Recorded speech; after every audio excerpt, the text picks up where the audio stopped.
মুহাম্মদ সাল্লাল্লাহু আলাইহি ওয়াসাল্লামকে শেষ নবী হিসেবে মানে না। জি, আপনি অবাক হচ্ছেন? নাম শুনেন নাই? মুসলিমদের মধ্যে এমন অনেকে আছে যারা বলে আমরা মুসলিম, এমনকি বলে আমরা হানাফি মাযহাব ফলো করি, নাউজুবিল্লাহ। এবং এরপরে বলে যে মুহাম্মদ সাল্লাল্লাহু আলাইহি ওয়াসাল্লাম নবী ছিলেন, কিন্তু শেষ নবী না, আরো নবী আসতে পারে। দিন দিন তাদের অর্থনৈতিক ভিত্তি এত শক্তিশালী হয়েছে যে তারা জার্মানির মতো জায়গায় বসে কনফারেন্স করে ফেলেছে এবং বাংলাদেশের মাটিতে ওপেন মাহফিল করার পারমিশন চাচ্ছেন। কোথায় আছেন আপনি? বাংলাদেশে এমনও মানুষ আছে যারা বলছে আমরা শুধু কোরআন মানি, হাদিস মানি না। জি, আপনি অবাক হচ্ছেন? আমি আপনাকে দেখাচ্ছি যে আপনাকে ধর্মের দিক থেকে শুরু করলাম, আপনাকে আমি নিয়ে যাবো উপর লেভেল পর্যন্ত। কি পরিমাণ ফিতনা আপনি বসে আছেন, কি পরিমাণ ফিতনাময় পরিবেশে আমরা বসে আছি। দুই চোখটা দিয়ে দেখবেন, এক চোখ দিয়ে না। আর দুই চোখের কথা মনে পড়লেই একজনের কথা মনে পড়ে আমার। তিনি হচ্ছেন খেদির আলাইহিস সালাম। কি নাম? কোন সূরা আছে কথা? সূরা কাহফে আছে, বাসায় গিয়ে পড়বেন। নবী মুসা আলাইহিস সালাম একটা ভাষণ দিচ্ছিলেন, আর একজন উঠে দাঁড়িয়ে বলেন আপনি খুব চমৎকার ভাষণ দিচ্ছেন, আপনার চেয়ে কোনো জ্ঞানী মানুষ আছে পৃথিবীতে? নবী মুসা আলাইহিস সালাম বলেছিলেন না। আল্লাহ পাক ধরলেন তোমার চেয়ে জ্ঞানী মানুষ আছে, তার নাম খিদির। নবী মুসা আলাইহিস সালাম বলেন কোথায় তিনি? আমাকে ঠিকানা দেন, আমি তার সাথে সাক্ষাৎ করবো, আমি তার কাছে জ্ঞান শিখবো। তিনি সফর করলেন, অনেক লম্বা সফর। আল্লাহ পাক বললেন যেখানে দুইটা সাগর মিলিত হবে সেখানে তুমি তাকে পাবে। গিয়ে দেখলেন তিনি সেখানে বসে আছেন। বললেন আমি আপনার কাছে জ্ঞান শিখতে চাই। খিদির আলাইহিস সালাম বললেন তুমি আমার সাথে ধৈর্য ধরতে পারবে না। সুবহানাল্লাহ। তিনি বললেন ইনশাআল্লাহ আমি ধৈর্য ধরবো, আমাকে সাথে নেন। আচ্ছা ঠিক আছে চলো। যেতে যেতে নৌকা ফুটা করে ফেললেন। যে ফুটা করলেন? খিদির আলাইহিস সালাম। একটু সামনে গিয়ে একটা বাচ্চাকে হত্যা করলেন। একটু সামনে গিয়ে একটা দেয়ালকে নির্মাণ করলেন কোনো পারিশ্রমিক ছাড়াই। প্রত্যেকটা বার মুসা আলাইহিস সালাম বললেন এটা কেন করছেন, এটা কেন করছেন, এটা কেন করছেন।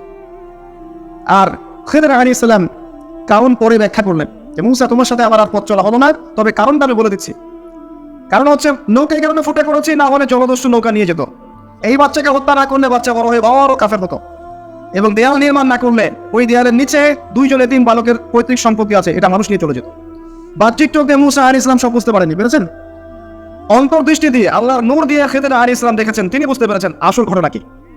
এটাই বলছি আপনাকে, প্রত্যেকটা মুসলিমকে এখন খিদির হতে হবে আলাইহিস সালাম। এক চোখ দিয়ে দেখলে হবে না, দুই চোখ দিয়ে দেখতে হবে।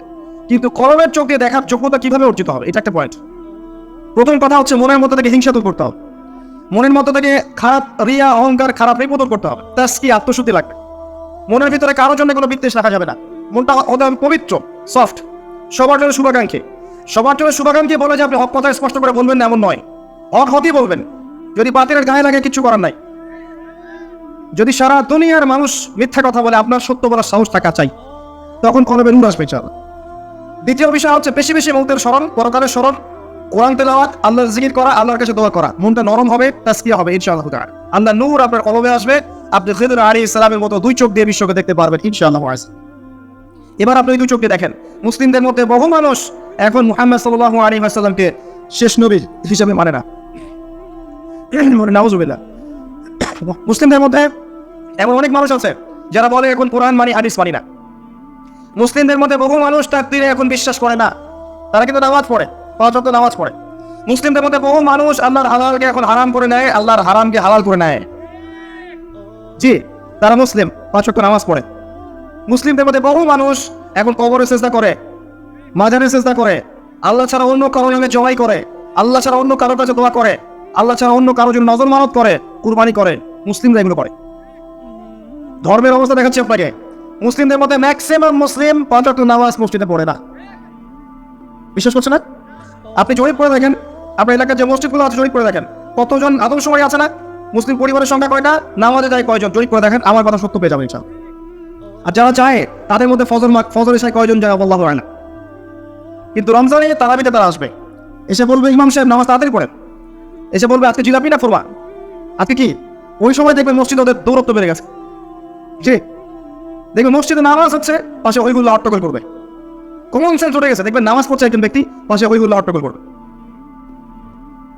মুসলিমদের মধ্যে দেখবেন ম্যাক্সিমাম মুসলিম এখন কোরআন বিশুদ্ধ করে তিলাওয়াত করতে জানে না।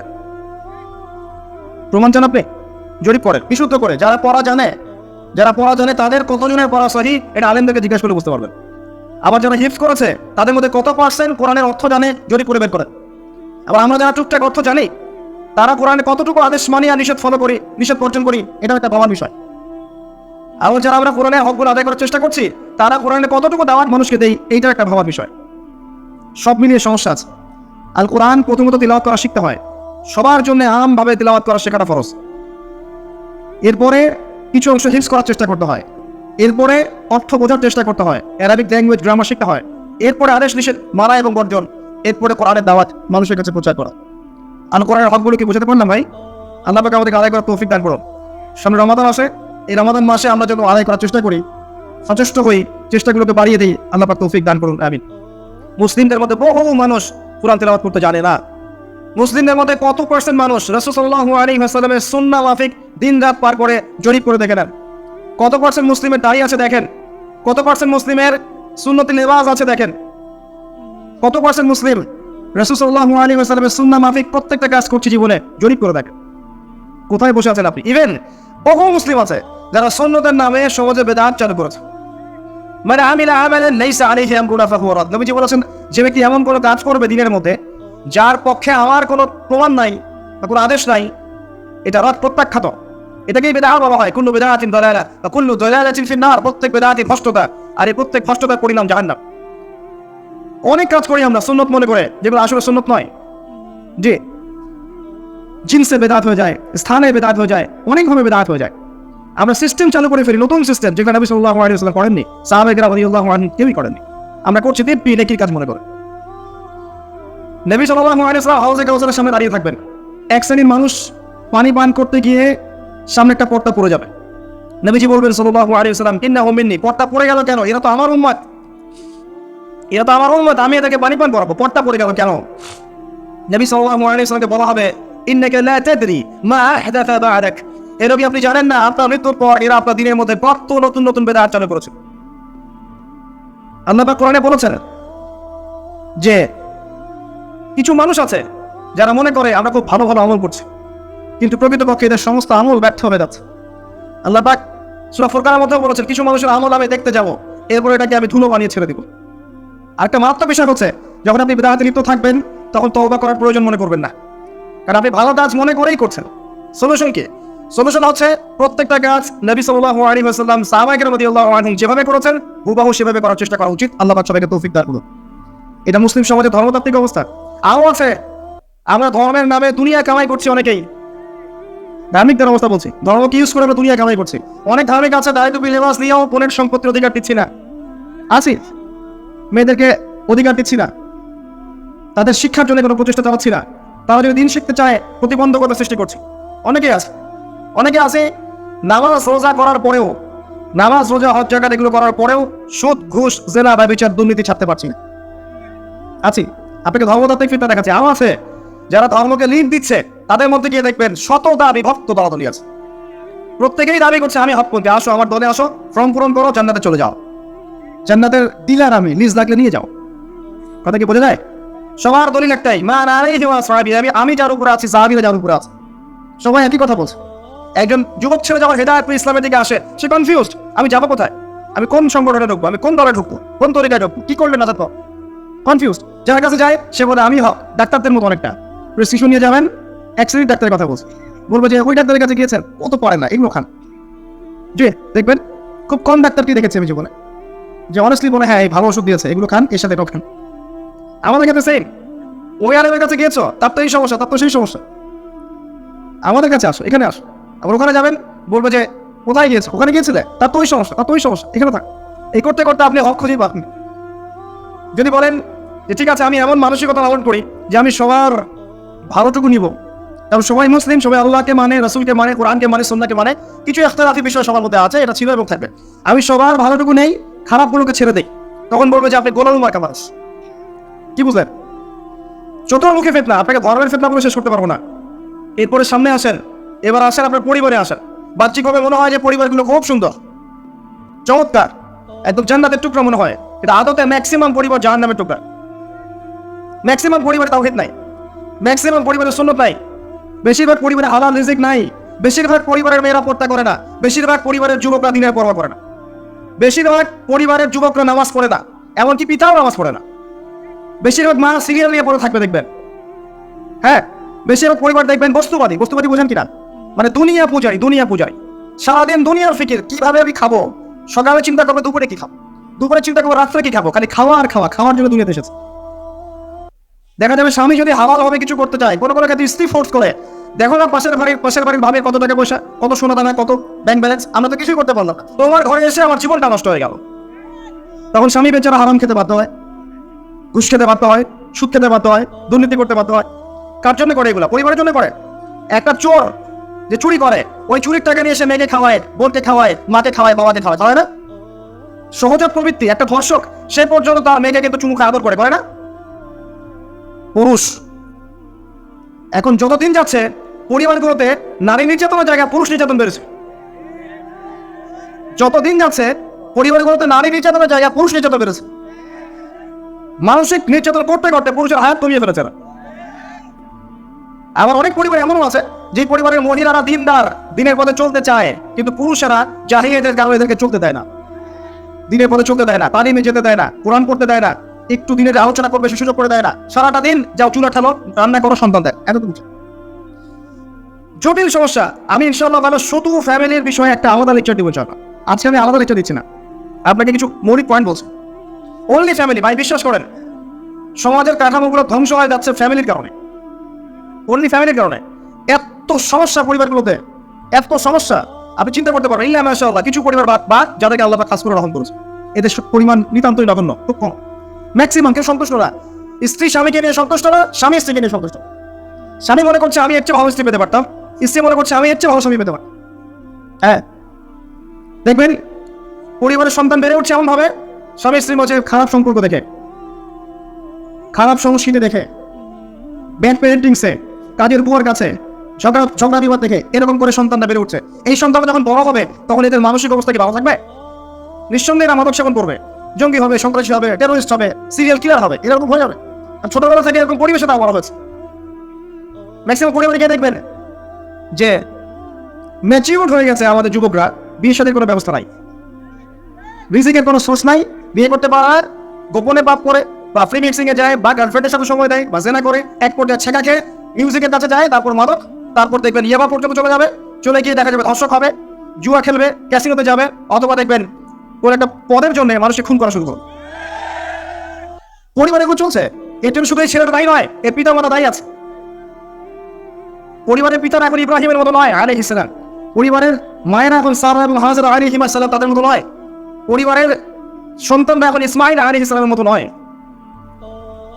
খুবই সমস্যা, জটিল সমস্যা। আবার আছে হারাম রিজিক পরিবারে, হারাম রিজিক দিয়ে পরিবারের দেহ রক্ত মাংস গঠিত হয়েছে। এই পরিবারে আপনি নূর কেমন করে আশা করতে পারেন? আর সবচেয়ে বড় কথা কি জানেন? সবচেয়ে বড় কথা হচ্ছে মানসিকভাবে এমনভাবে মাথাগুলোকে ধোলাই করা হয়েছে আমাদের, যে পশ্চিমারা অনেক ভালো, ওদের লাইফস্টাইলটা অনেক ভালো, ওই যারা মুসলিম তারা অনেক ভালো, ওদের সংস্কৃতিগুলো অনেক ভালো। এগুলো দেখে দেখে মিডিয়ার মাধ্যমে দেখে দেখে দেখে দেখে অসুস্থ পরিবেশে যখন মানুষ বড় হয়ে ওঠে তখন সে নিজেও মানসিকভাবে অসুস্থ হয়ে যায়। যখন আপনি এমন একটা পরিবেশে বড় হচ্ছেন যে পরিবেশে অশ্লীলতা আছে, সুদ আছে, বেহায়াপনা আছে, জেনা আছে, প্রতারণা আছে, অবিশ্বাস আছে, ঠকবাজি আছে, তখন এই পরিবেশে আপনি নিজেও দেখবেন একটা প্রতারক হয়ে গেছে। তখন অন্য কোনো ভালো মানুষকে আপনার কাছে ভালো মনে হবে না, আপনি সন্দেহের চোখে থাকবেন, অস্বস্তিতে কাউকে বিশ্বাস করতে পারবেন না। একটা পরিবার শুধু ভালোবাসার ভিত্তিতে টিকে থাকে না, একটা পরিবার টিকে থাকে সম্মান, আপোষের হৃদ্যতা, আত্মসম্মানবোধ, গায়রত এবং বিশ্বাসের ভিত্তিতে। যে পরিবারে বিশ্বাস নাই একে অপরের উপরে, সেই পরিবার কখনো টিকতে পারবে না। যে পরিবারে একে অপরের প্রতি বিশ্বাস নাই, শ্রদ্ধা নাই, আনুগত্য নাই, শুধু ভালোবাসা দিয়েও পরিবার টিকতে পারবে না, কোটি কোটি টাকা দিয়েও পরিবার টিকতে পারবে না। পরিবারের সবার মধ্যে হৃদ্যতার দরকার থাকে, মহব্বতের সাথে সম্মান থাকতে হয়, একজন একজনকে সম্মান করতে জানতে হয়, যার যার সম্মান তাকে তাকে দিতে শিখতে হয়, আনুগত্য থাকতে হয়, সানিয়ানা আতাহানা থাকতে হয়, প্রত্যেকটা বিষয়ে জেতার মানসিকতার থেকে সবর করার মানসিকতা থাকতে হয়। তখন দেখবে পরিবার আস্তে আস্তে একটা রুহানি পরিবেশ তৈরি করতে পারবে ইনশাআল্লাহ তাআলা। পরিবারগুলোতে আমাদের কোথায় সবাই যার যার স্বার্থ নিয়ে পড়ে থাকবে, এবং এখনকার পরিবারের পুরুষগুলো হচ্ছে সব স্বার্থ পূরণ করার মেশিন। যার যার স্বার্থ তাকে তাকে পূরণ করতে হবে, দ্যাটস অল। পুরুষকে স্ত্রীর স্বার্থ পূরণ করতে হবে, মায়ের, বোনের, সন্তানের সব স্বার্থ পূরণের মেশিন সে। আর সারাটা জীবন এগুলো করার পরে শেষ বয়সে গিয়ে তাকে শুনতে হবে সে কিছুই করেনি কাউকে। হ্যাঁ, এগুলো বাস্তব। কোথায় আছেন আপনি? এগুলোই বাস্তব। আর দেখবেন সারাটা জীবন তাদের অভাব পূরণ করতে, চাহিদা পূরণ করতে এর হায়াতটাই শেষ করে ফেলেছে, দিনের জন্য কিছু করার সুযোগ হয়ে ওঠে নাই। লাস্টে কবরে যাওয়ার পরে দেখবেন সন্তান তার একটা বছরেও কবর জিয়ারত করতে আসে না। খুব জটিল অবস্থা ভাই। আমি ফিতনাগুলো নিয়ে খুব ভাবি এবং একটা সলিউশনই পাই, নিজে আমি একটাই সলিউশন পাই, যে এই যে জীবনটা আল্লাহ দিয়েছেন, সলাতি ইন্না সলাতি ওয়া নুসুকি ওয়া মাহইয়ায়া ওয়া মামাতি, এটাকে লিল্লাহি রাব্বিল আলামিন করতে হবে। মানে জীবনটা আল্লাহর, এখানে আমার কথা, আমার কাজ, আমার চলাফেরা, আমার পারিবারিক অ্যাটিটিউড, আমার পড়াশোনা, আমার দাওয়া, আমার দিনের জন্য মেহনত, যত কিছু আছে, সবর, আঘাত সহ্য করা, কষ্ট সহ্য করা ইত্যাদি সব কিছু আল্লাহর সন্তুষ্টির জন্য করতে হবে। কারো কাছে, পৃথিবীর কোনো সৃষ্টির কাছে যারা পরিমাণ কিচ্ছু পাওয়ার আশা করবেন না। একটু আশা করবেন, আপনি কষ্ট পাবেন। কারো কাছে কোনো আশা করতে যায় না, শুধু আল্লাহর কাছে আশা করেন। সমস্ত কাজের প্রতিদান আল্লাহর কাছে চান, পরকালে আপনি সুখে থাকবেন ইনশাআল্লাহ। শেষ হাসি আপনি হাসবেন ইনশাআল্লাহ। এছাড়া আমি কোনো সলিউশন দেখি না ভাই। আমি কলিজা থেকে কথাগুলো বললাম আপনাকে, আর যে কথা কলিজা থেকে বের হয় সেই কথা আপনার কলিজার মধ্যে আঘাত করবেন। চাও সব কাজ শুধু আল্লাহর জন্য করেন, কেউ আপনার আপন না। আল্লাহ ছাড়া কেউ আপনার আপন নয়। আপনি ভুল করবেন যদি আপনি অন্য কাউকে আপন মনে করেন। আপনার পলিটিক্যাল লিডার, আপনার প্রশাসনের স্যার, আপনার পরিবারের স্ত্রী, আপনার সন্তান, আবি যা যা আছে, যদি মনে করেন আমার আপন জন, আপনি ভুল করবেন। সবাই সবার স্বার্থ চেনে, সবাই সবার স্বার্থ চেনে। শুধু আল্লাহ আপনাকে নিঃস্বার্থভাবে ভালোবাসেন, আল্লাহ আমার স্বার্থ চান না। সারাটা জীবন পাপ করে থাকলেও একটা বার দাঁড়িয়ে খালি বলেন আল্লাহ আস্তাগফিরুল্লাহ ওয়া আতুবু ইলাইহি। মন থেকে বলেন আল্লাহ আমি ভুল করেছি, আল্লাহকে মাফ করে দাও। এক মুহূর্তের মধ্যে আল্লাহ পাক আপনার সমস্ত গুনাহগুলোকে নেকিতে পরিবর্তন করে দিবেন ইনশাআল্লাহ। আল্লাহ ছাড়া কেউ এমন। আল্লাহর জন্য খালেস করে ফেলেন নিজেকে, তার দিনের জন্য চেষ্টা করেন। তার দিন আজকে অবহেলিত, তার দিন আজকে অপদস্থ। সারা বিশ্বের বুকে আজকে মুসলিমরা নির্যাতিত, নিপীড়িত। দিনকে এগিয়ে নেওয়ার জন্য কিছু করেন। আপনার ক্ষুদ্র ক্ষুদ্র প্রচেষ্টা ইনশাআল্লাহ আগামী দিন ইসলামের কোনো বিজয় নিয়ে আসবে। দিনের জন্য খালেস করে ফেলেন নিজেকে। আপনার সময় হচ্ছে এখন জ্ঞান অর্জন করেন, জ্ঞান অর্জন করেন, পড়াশোনা করেন, আলেম ওলামার কাছে গিয়ে ক্লাসিক্যাল বইগুলো পড়েন, প্রজেক্ট তৈরি করেন, দাওয়াতি কাজ করেন, বই লিখেন, বক্তব্য দেন, দিনের জন্য করেন। আপনাকে আপনার দুনিয়া আল্লাহ গুছিয়ে নেবেন ইনশাআল্লাহ। দুনিয়া আল্লাহ গুছিয়ে নেবেন ইনশাআল্লাহ। আপনি দিনের জন্য খালেস করে ফেলেন নিজেকে, আল্লাহ দিনের হয়ে যান। এবং দুনিয়ার যে কাজগুলো করবেন শুধু আল্লাহ সন্তুষ্টির জন্য করবেন, কারো কাছে কিচ্ছু পাওয়া আশা করবেন না। দেখবেন ইনশাআল্লাহ আপনি সুখে থাকবেন। একটা পর্যায়ে গিয়ে নূহ আলাইহিস সালামকে বলতে হয়েছে রব্বিয়ান্নী মাগলুবুন ফান্তাসির। আল্লাহ 950 বছর দাওয়াত দিলাম, মানুষ কথা শুনে না, মানুষ শুনেই না। 950 বছর দাওয়াত দিলাম, আল্লাহ আমার পরিবারের লোক কথা শুনে না। আল্লাহ আমি পরাজিত, তুমি ওকে সাহায্য করো। একটা পর্যায়ে গিয়ে লূত আলাইহিস সালামকেও তার স্ত্রী সন্তান ছেড়ে চলে যেতে হলো। একটা পর্যায়ে গিয়ে ইব্রাহিম আলাইহিস সালামকে তার বাবাকে ছেড়ে চলে যেতে হলো। একটা পর্যায়ে গিয়ে আসহাবুল কাহফকে সমাজ থেকে চলে যেতে হলো দূরে। একটা পর্যায়ে গিয়ে মুহাম্মদ সাল্লাল্লাহু আলাইহি ওয়াসাল্লামকে হিজরত করে চলে যেতে হলো, সাথে কেউ ছিল না। আল্লাহর জন্য ভালোবাসা, আল্লাহর জন্যই বিচ্ছেদ। ইতিহাস তাদেরকে ভুলে যায় নাই। তো একটা পর্যায়ে গিয়ে মানুষ যখন আর পারে না, তখন প্রয়োজনে একা আল্লাহকে নিয়ে থাকতে হয়। এটাই আল্লাহ পাকের মারিফতের সর্বোচ্চ লেভেল। আল্লাহকে নিয়ে থাকেন, ইনশাআল্লাহ আপনি ভালো থাকবেন। রাসূলকে নিয়ে থাকেন, ভালো থাকবেন। তার সুন্নাহকে নিয়ে থাকেন, ভালো থাকবেন। তার দিনকে নিয়ে থাকেন, দিনের জ্ঞান অর্জন করেন, দিনটাকে প্রচার করার চেষ্টা করেন, দিনটাকে প্রতিষ্ঠা করার চেষ্টা করেন। দিন প্রতিষ্ঠা করলে কারো কোনো ক্ষতি হবে না। শৈথিল্যতাবাদী হবেন না, আবার চরমপন্থী হবেন না, জঙ্গি সন্ত্রাসী হয়ে যাবেন না। মধ্যম পন্থায় দিনটাকে নিয়ে যাবেন, মধ্যম পন্থায় এগিয়ে যাবেন ধীরে ধীরে সবরের সাথে। একটা লেকচারে বলেছিলাম, আমাকে 3টা নসিহত করেছিলেন একজন আলেম। বলেছিলেন প্রথমে জ্ঞান অর্জন করো, 1, 2, তারপরে তুমি ধৈর্য ধরা শিখো, আর 3 সাহসী হও। ভীরু কাপুরুষের জন্য জান্নাত নয়, তিনি বলেছিলেন। অতএব এভাবে চিন্তা করলে আপনি ইনশাআল্লাহ দুনিয়াতে ঠকবেন না, বা দুনিয়াতে ঠকলেও পরকালে আপনি জিতবেন ইনশাআল্লাহ। পরকালে আল্লাহ পাক আপনার প্রতিটা কষ্টের প্রতিদান দিবেন ইনশাআল্লাহ আযজা ওয়া জাল। আসুন আমরা সবাই যার যার জায়গা থেকে আল্লাহর হয়ে যাই, আল্লাহর জন্য নিজেকে খালেস করে দিই। আর আল্লাহর ভালোবাসা পেতে চাইলে তার রাসূলকে তার রাসূলের আনুগত্য করতে হবে, তার সুন্নাহ মাফিক চলতে হবে। আল্লাহ পাকের ফরজ ওয়াজিবকে ভালোবেসে আদায় করেন, বিরক্ত হয় না। নামাজের আদত হচ্ছে বিরক্ত হয়ে যায় না, ভালোবেসে নামাজে যান। যে আল্লাহ আমার কাছে একটা ইবাদত চেয়েছেন, আমার রব, আমার সৃষ্টিকর্তা আমাকে একটা সুযোগ দিয়েছেন, আমার কাছে একটা ইবাদত দিয়েছেন, সিজদা চেয়েছেন। আল্লাহ আমার কাছে কি আর চেয়েছেন? তাওহীদ চেয়েছেন, সুন্নাত চেয়েছেন, হালাল খাই এতটুকু চেয়েছেন, সাধ্যমতো দিনের খেদমত এটা চেয়েছেন। আল্লাহ পাক আমার জন্য জান্নাত রেখেছেন, আমি আল্লাহর জন্য করবো না? আল্লাহ পাকের কাজগুলো ভালোবেসে করেন, আল্লাহ পাকের কাছে পাবেন ইনশাআল্লাহ তাআলা। দেখবেন যদি আপনি আল্লাহর হয়ে যান, আপনি মনে মনে কিছু চাইবেন, হাত উঠিয়ে চাওয়ার আগে আপনাকে আপনার সামনে আল্লাহ পাক সেটা হাজির করে দিবেন ইনশাআল্লাহ। বিশ্বাস হচ্ছে না আপনার কথা? আমার কথা আমার জীবনে শত শতবারই ঘটনা করেছে। মনে মনে চিন্তা করছি যে এটা দরকার, এটা হলে ভালো হতো। এমনকি এমনও চিন্তা করছি এটা খেতে ইচ্ছা করছে, সামনে গিয়ে দেখে হাজির। একটা কথা আমি মিথ্যা বানিয়ে বলছি না, আল্লাহর কসম। এমনও হয়েছে যে আমি মনে মনে চিন্তা করেছি যে এটা খেতে ইচ্ছা করছে, খেতে বলে ভালো লাগতো। যেখানে গিয়েছি দেখি সেই বাড়ির মালিক সেটা সার্ভ করেছে। এমন একটা ঘটনা আপনাকে বলি যে আমি এই জায়গায় যাচ্ছি, জিজ্ঞাসা করছি যে কি রান্না করছে, বলছে খিচুড়ি রান্না করছে। ঠিক আছে, খুব খুশি, খিচুড়ি খাবো বাসায় গিয়ে। কোনো একটা কারণে রাস্তায় আমার একটা বিপদ হলো। বিপদ হওয়ার পরে আমি বাসায় যেতে পারলাম না, কোনো একটা জায়গায় আমাকে থাকতে হলো অল্প সময়। সেখানে আমার পরিচিত তিনি ভাই, সে আমাকে বলছে কিছু খেয়ে দেন। ঠিক আছে, কি আছে নিয়ে আসে। খাবার নিয়ে আসা হলো, দেখলাম খিচুড়ি। কথা কি বুঝতে পারছেন?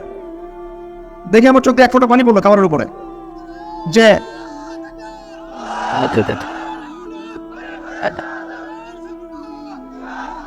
দাঁড়ান, আল্লাহ পাক এতই কাছে, এতই কাছে। যদি আপনি আল্লাহ হয়ে যান, আল্লাহ যদি খালেস করে ফেলেন নিজেকে, আপনি দেখবেন আপনি যা চাচ্ছেন আল্লাহ পাক আপনার মনের কথা শুনে নেবেন, আপনার সামনে হাজির করে দিবেন। কিচ্ছু ভাববেন না, আল্লাহকে ছাড়া কোনো দিকে হবার দরকার নাই। আল্লাহ দিন আজকে একটা চরম অবমাননাকর জায়গার মধ্যে আছে, আপনি বুঝতে পারছেন না। দুই চোখে দেখেন, সারা বিশ্বের প্রেক্ষাপটের সাথে মুসলিমদের অবস্থা মেলান, দেখবেন আমরা আসছি আগের জায়গায় নাই। আমাদের অবস্থা এখন ভালো নয়, প্রত্যেকটা দিক থেকে ভালো নয়। ধর্মের ক্ষেত্রে নাই, ইকোনমিক্সে না, পলিটিক্সে না, জিও পলিটিক্সে না, সোশ্যালি না, সংস্কৃতিতে না, কোনো ক্ষেত্রেই নাই। আমরা সে আগের জায়গায় নাই এখন আর। এই জায়গায় রিগেইন করতে হলে আমাদেরকে বেসিক কাজগুলো করতে হবে। আবার নামাজে হতে হবে, আমাদেরকে আবার রোজা রাখতে হবে, আবার দিনের খেদমতের চেষ্টা করতে হবে, কোরআন শিখতে হবে, আবার রাসূলুল্লাহ ফিরে আসতে হবে। ইনশাআল্লাহ তারা দেখবেন আস্তে আস্তে আস্তে আস্তে এমন প্রজন্ম গড়ে উঠবে যারা ইসলামের পতাকা নিয়ে সামনে এগিয়ে যাবে। আসেন, আপনাকে আমি পারিবারিক বিষয়গুলো আর বেশি বলতে চাচ্ছি না আজকে। আরেকদিন ইনশাআল্লাহ আমি টোটাল লেকচারটাই আদর্শ ইসলামিক পরিবার এবং সমকালীন ফিতনাগুলোর উপর দিব ইনশাআল্লাহ। সামনে যান, ফিতনা আপনার অর্থনীতির মধ্যে আছে। খুব কম মানুষ আছে আমাদের এখানে যারা অর্থনৈতিক জীবনে হালাল খাচ্ছে, ম্যাক্সিমাম সুদ খাচ্ছে।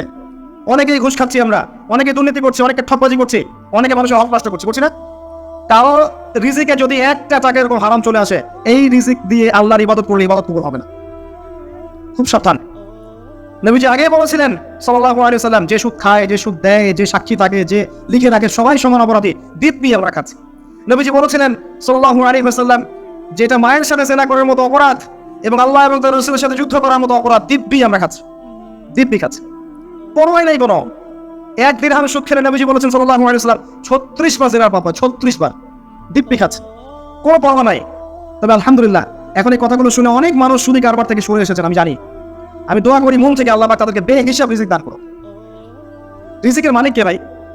আমি যদি মনে করি যে আমি সুদি কারবার না ছাড়লে আমার রিজিক কমে যাবে, তাহলে আমি মনে করছি রিজিকের মালিক আমি নিজেই, তাই নয় কি? আল্লাহর উপর তাওয়াক্কুল করে ছেড়ে দিয়ে দেখেন, আল্লাহ পাক আপনার জন্য আসমান জমিনের বরকতের দরজা খুলে দেবেন সব। বিশ্বাস করছেন না আমার কথা? রিজিক কার হাতে? সমুদ্রের নিচে কোটি কোটি মাখলুক আছে, কে খাওয়ায়? এই জমিনের উপরে কোটি কোটি কীটপতঙ্গ আছে, কে খাওয়ায়?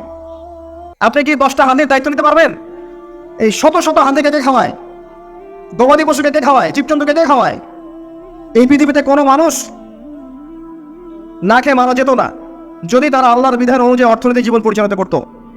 যদি ওরা সুদ না খেত, সুদ খাওয়ার ফলে রিজিক কমে গেছে, আর তারা যদি যাকাতটা ঠিক মতো দিত, তাহলে দেখতেন দারিদ্রতা বলে কিছু থাকতো না। ধনী গরিব থাকতো, কিন্তু সবাই একটা সাম্যাবস্থায় থাকতো, কেউ একেবারে নিষ্পেষিত হতো না। কারণ যাকাত এবং ব্যবসার মধ্য দিয়ে টাকা পয়সা ঘুরতে থাকে, এক হাত থেকে আরেক হাতে যেতে থাকে। আর রিবার মধ্য দিয়ে টাকা পয়সা এক শ্রেণীর মানুষের হাতে চলে যায়, ধনীদের হাতে চলে যায়, আর গরিবরা আস্তে আস্তে দারিদ্রতা অতন্ত হয়ে যেতে থাকে। আপনার অর্থনৈতিক জীবন ঠিক নাই, দেখবেন এখানে ফিতনা শেষ নাই।